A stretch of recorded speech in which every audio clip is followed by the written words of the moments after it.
नमस्कार। आपका हार्दिक स्वागत है हमारे यूट्यूब चैनल कलालेखन.com पर।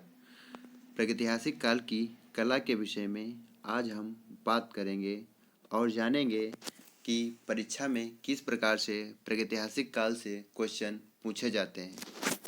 तो आइए शुरू करते हैं आज की चर्चा।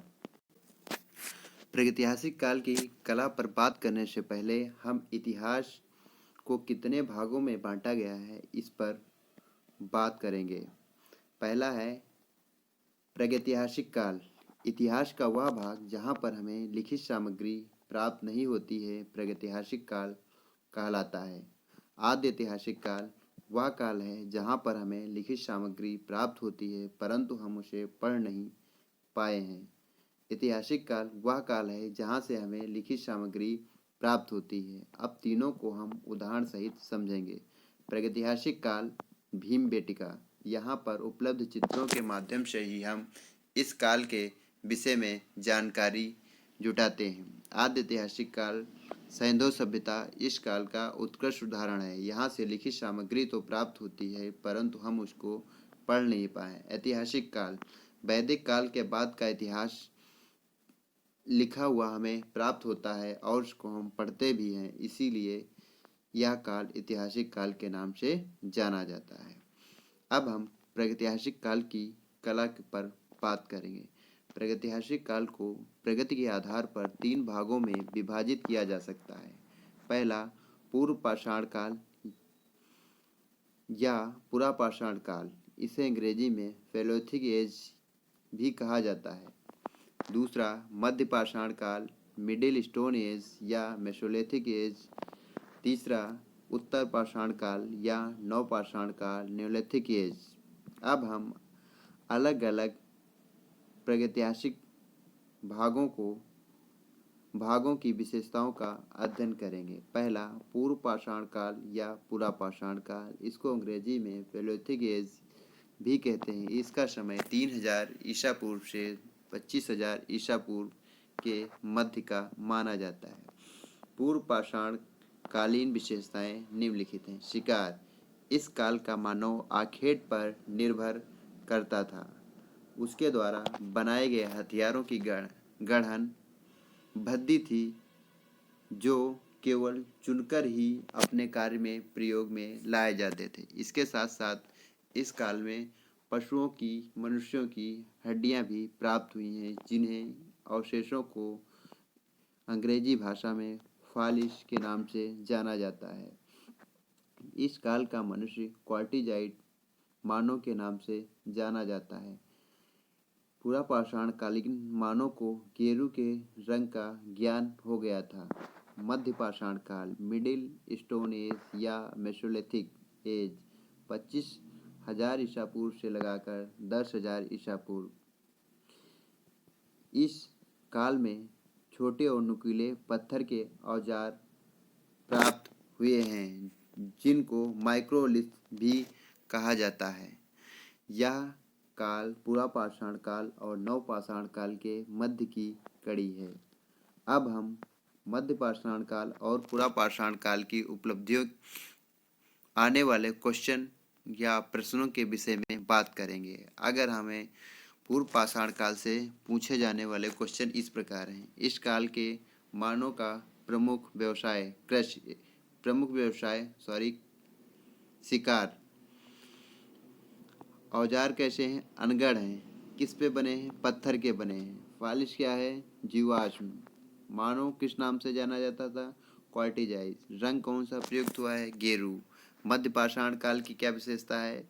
छोटे और नुकीले पत्थर के औजार। अब हम उत्तर पाषाण काल या नवपाषाण काल की बात करेंगे जिसे अंग्रेजी में न्योलिथिक एज कहा जाता है, जो 10,000 से 3,000 ईसा पूर्व के मध्य में माना जाता है।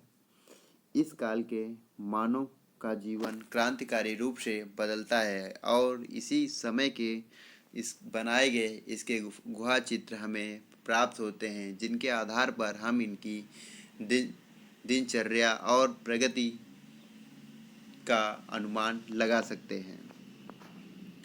इनका मूल्यांकन हम निम्नलिखित तथ्यों पर करेंगे। पशुपालन। इस काल का मनुष्य पशु का पालन करना सीख गया था। इनकी सहायता से वह अब खेती करने लगा था। साथ ही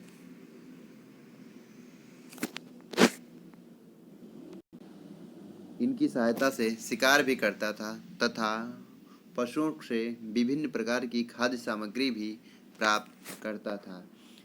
कृषि ने मानव के घुमंतु स्वभाव पर विराम लगा दिया। कृषि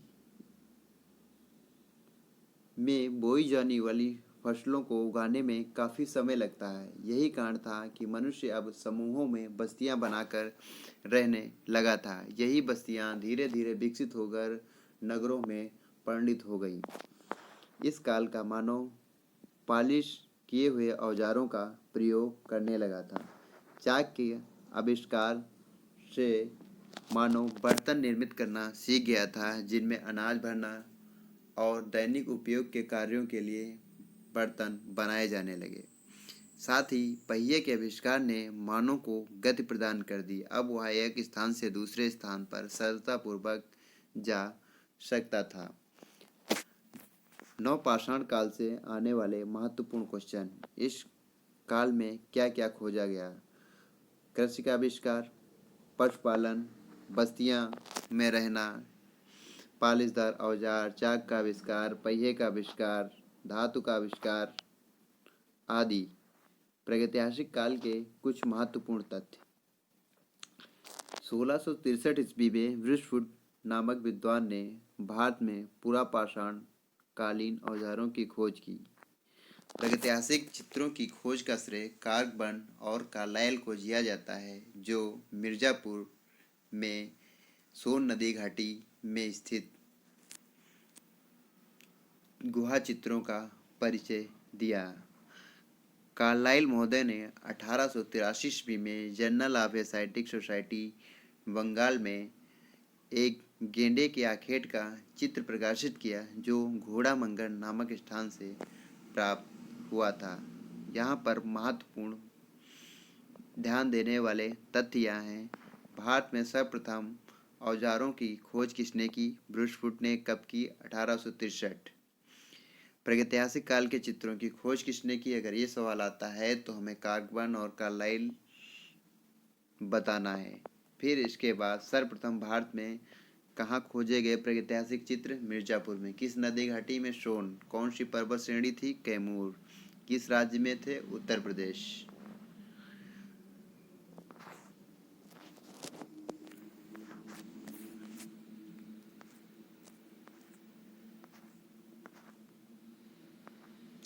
अब हम प्रागैतिहासिक कला केंद्रों के विषय में बात करेंगे।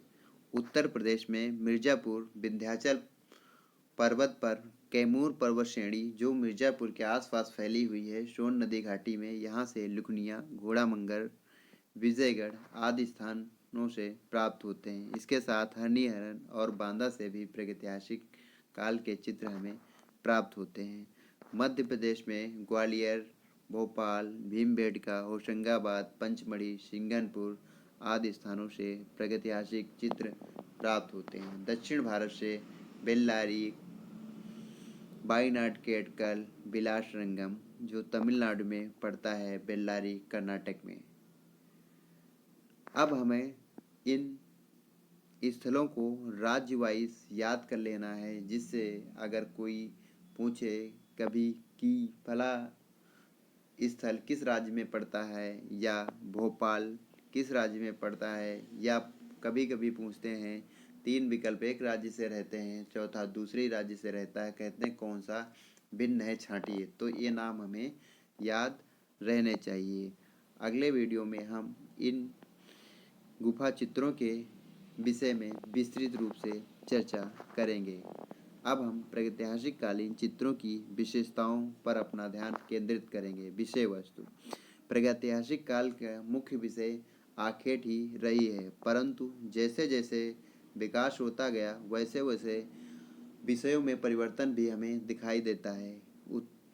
नवपाषाण काल के अंतिम भाग में हम देखते हैं कि विषय बदल जाते हैं, और यहाँ पर जो पशु अभी तक मानव की जान के दुश्मन हुआ करते थे वह अब मानव से मित्रता कर लेते हैं और मानव के साथ जीवन व्यतीत करने लगते हैं।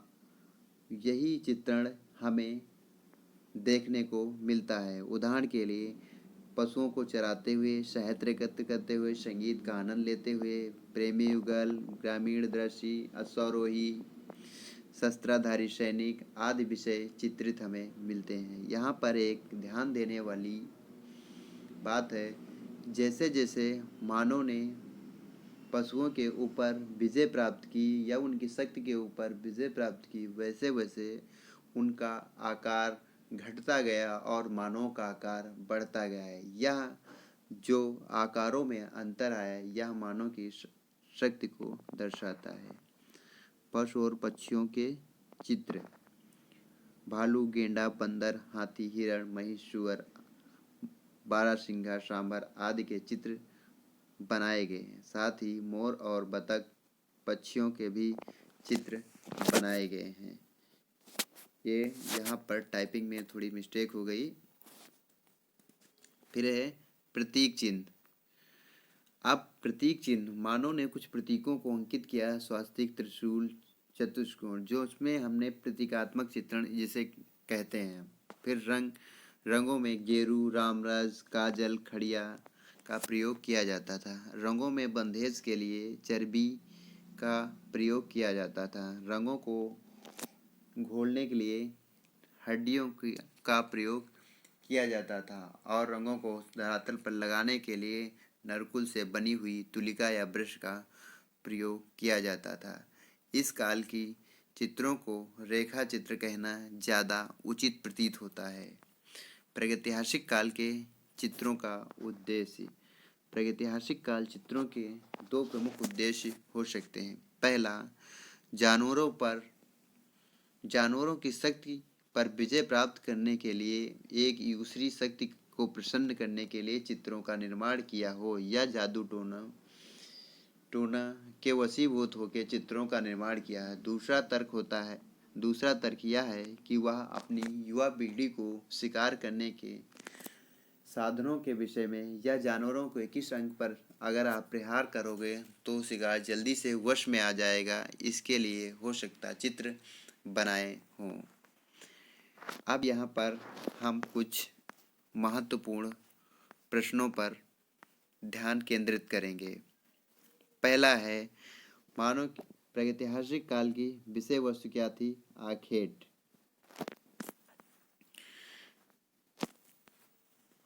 फिर है, प्रतीकात्मक चित्र कब बने? तो आपको आंसर देना है नवपाषाण काल के अंतिम भाग में प्रतीकात्मक चित्र बने। रंगों का प्रयोग कैसा है? खनिज रंगों का प्रयोग किया गया है। सबसे प्रमुख रंग कौन था? गेरू। उसके बाद अन्य रंगों का प्रयोग आया। तुलिका किसके बनी थी? नरकुल की बनी थी। रंगों में किसका मिश्रण होता था?